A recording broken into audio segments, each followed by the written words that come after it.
Okay, thanks for checking out my YouTube channel, Robert's Video Machine. Don't forget to subscribe. Give me a thumbs up and like the video. I really appreciate it as well. And in today's video, I'm going to be doing the installation, and this is of the NextBase Dashcam.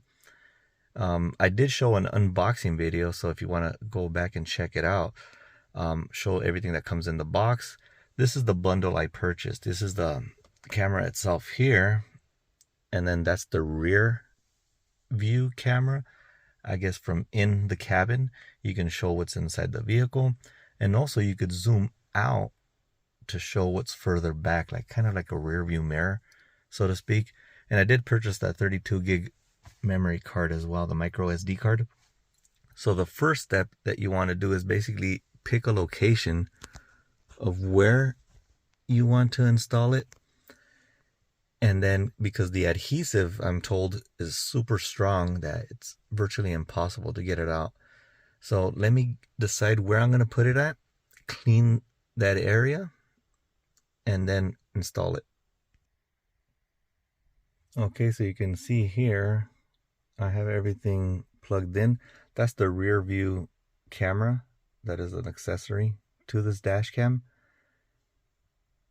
And then there in the front is where you connect the base, and you can see that 3M adhesive, so you kind of adjust it to where you want to put it.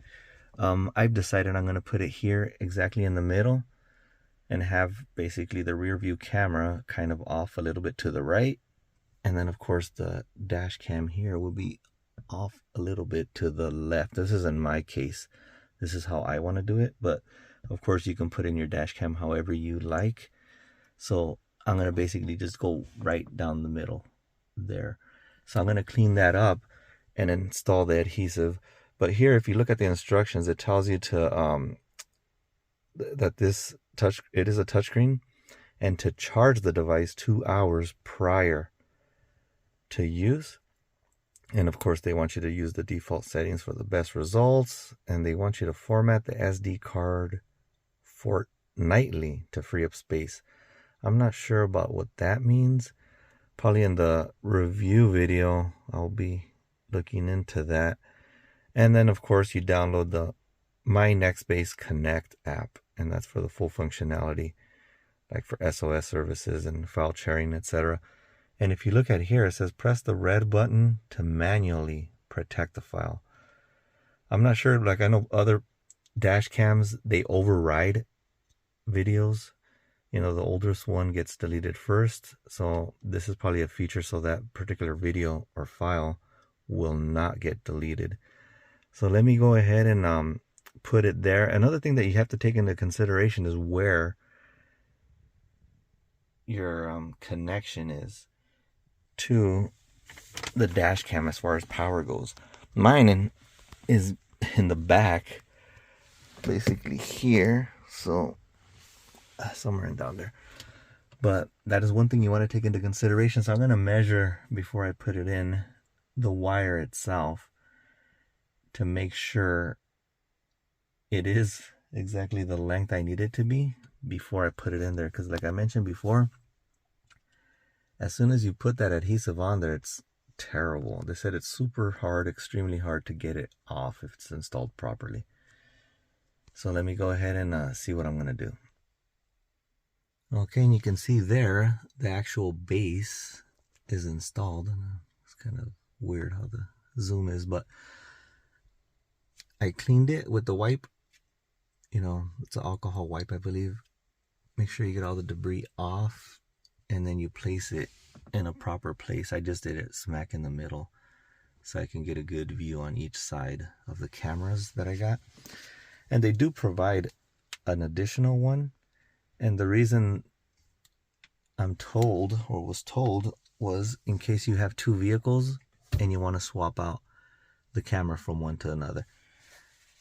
Because you can see here, it's kind of hard, but I wish someone was recording for me. That is the base there. I don't know if you can see it. Let me see if we get a good view on it. That it's attached to the camera. So let me show you when it's disconnected. All right, you can see there, it's disconnected. This is what attaches to the base itself, and then this attaches to the camera. It's kind of like a magnet, and you can see there where the connectors are for the power. That is where it plugs in, basically. I don't know if you can see there where it makes the connection, and that's where it connects. So there's the camera already on the windshield, as you can see there. And it's ready to go. And the power, I forgot to mention, I don't know if we can get a good view on that. Oh, there you go. You can see it in the back. It's actually on the base itself. That is where you plug in the power cable here. It would go to the base itself that attaches to the mount. So let me know what you think about the video. Like I said, I'm going to be doing a separate video going through all the different features. Right now I'm trying to figure out how I'm going to run the cable, because I'm told you could actually purchase a large cable or a longer cable. That's probably what I'm going to do. I'm not sure though. So I can plug in right here in the front, as it'll be a lot easier. So I could try to hide the wires.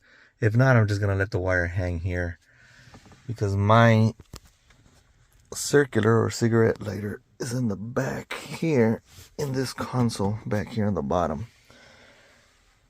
Yeah, I guess it depends on the vehicle. If you have a lot of power outlets, you're good to go. If not, you got to look for separate options. And like I mentioned before, the reason I bought the whole kit because the SD card camera kit comes with this little bag. So when you want to take off the camera and carry it with you to another vehicle, or just keep it out of sight, you know, so it won't be in the vehicle, so no one will be tempted to break a window or something just to try to steal it. So let me know what you think about the video. Like I said, give me a thumbs up. Check out my unboxing video of this dash cam. And then also I will be doing, like I said, a review video. So click on the notifications and get notified when I post it. Thank you very much. Robert's Video Machine.